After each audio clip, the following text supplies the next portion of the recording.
Nobody would believe me, but if studying harder actually worked, everyone would be a top student by now. But you see, that's not the reality. That's why you can study all night for an exam and get to the exam hall and remember nothing. It's not because you were lazy, it's just because you were never taught how to study right. Give me a few minutes of your time and I'm going to change your study habits forever. There are two major reasons why you're not performing well in school or in your academics. One, because your foundation is wrong, and two, because your technique is wrong.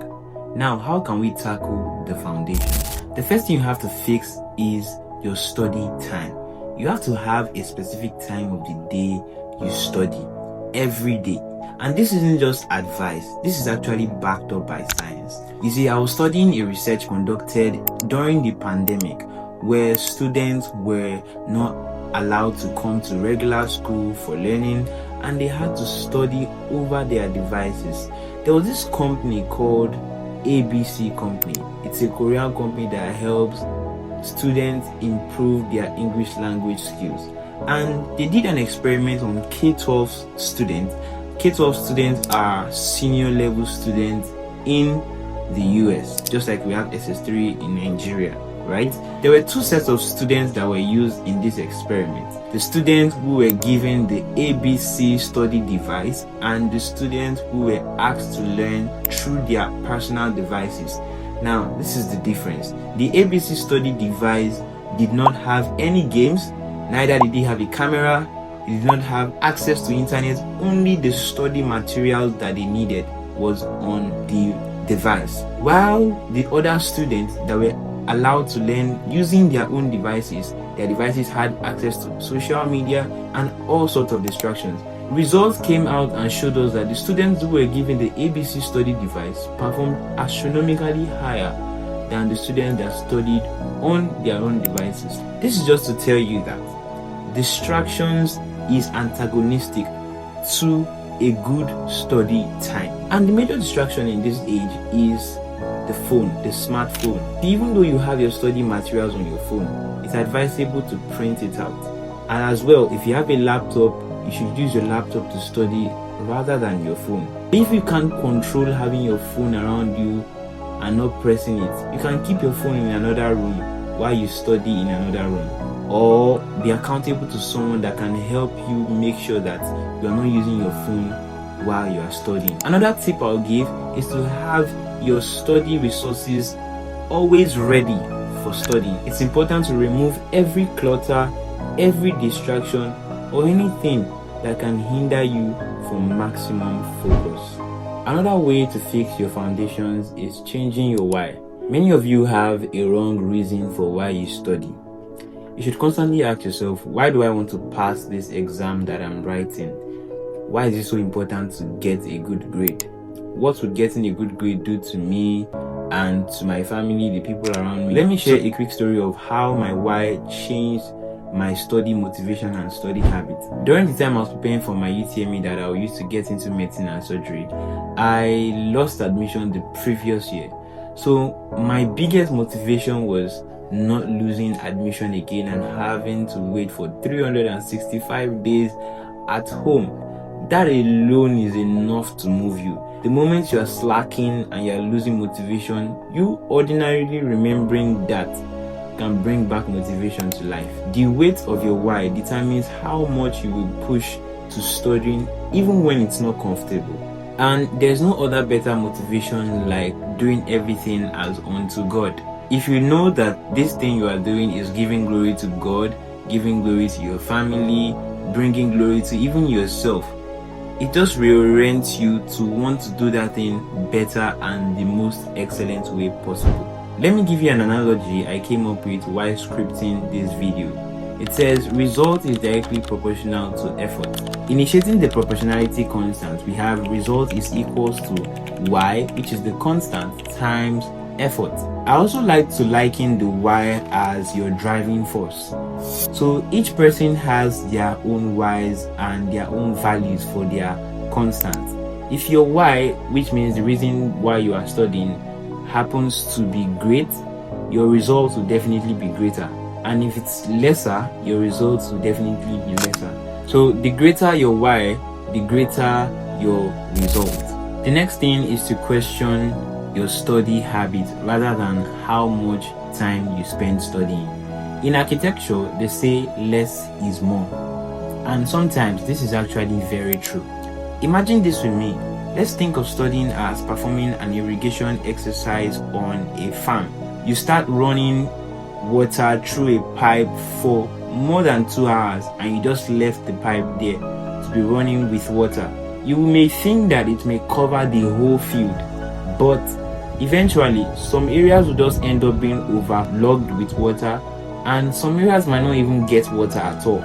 But if you are taught the right technique to perform irrigation, you can do that same exercise in 15 minutes with better results. So it is very good to learn where you are not getting it right before you start pumping more hours into what you are doing wrong already. Now that we're done with the foundations, let's talk about the techniques that you can start employing now to study way better. The first one is skim first. If you know that you don't have a lot of time to prepare for an exam, or you know that you can't take too long to read and digest a material, one method I would advise you to use is to skim first. And there's a practical way of doing this. Let's say you are studying a textbook. A textbook will have summaries, it will have endnotes, it will have charts, it will have tables. Usually the list of important things that you need to know for that topic. You see, most times, most textbooks are just filled with fluff, and the main points are just a little fraction of what the whole pages are all about. One way you can do this is to start studying from the back of the text.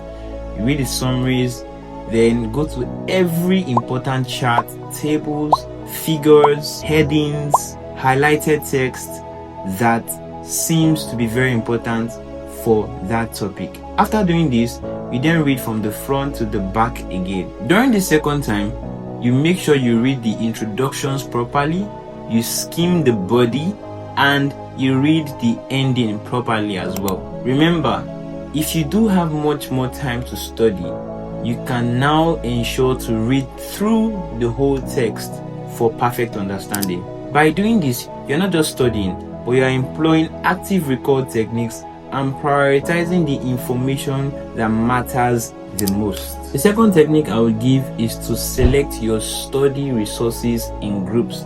For example, some people like to solve calculations before they deal with theory, like reading physics and mathematics before reading biology and chemistry. Doing this will help you to ensure that the number of mental transitions you have is not too much. One thing you can also do is to start with subjects that would give you the motivation you need. That is the easy subject. So by the time you start progressing, things become easier and you have gained the motivation to read already. For example, if you like a particular subject at first, you can start with that subject before you progress to the harder ones. But this does not mean you should neglect the harder ones. Make sure that you still study them, because slowly neglecting your weak areas is very, very dangerous. The third one is use a stopwatch or a study timer. Make sure that your study time is divided into parts. Part for actual study, part for revision, part for when you solve past questions. This keeps you on track and makes sure that every single time allotted for study is productive. And while doing this, it is important not to feel in a rush because you are trying to meet your target time. Number 4, there are now tools that can help you to study better. Tools like certain apps and AI chatbots that do the job even much better. For example, ChatGPT can help you to create a study plan, it can help you to brainstorm, it can help you to set quizzes and even mock exams that you can use in perfectly understanding a topic you have just studied. If you want more on that, there's a video link somewhere up that you can click in order for you to understand how to do this properly. And the last one is make sure you don't waste too much time on studying what you are not understanding at the moment. You can always skip it and come back to it, but make sure you actually come back to it. This just helps you to save more time and also help you to sleep over what you were not getting, so your brain can process that information.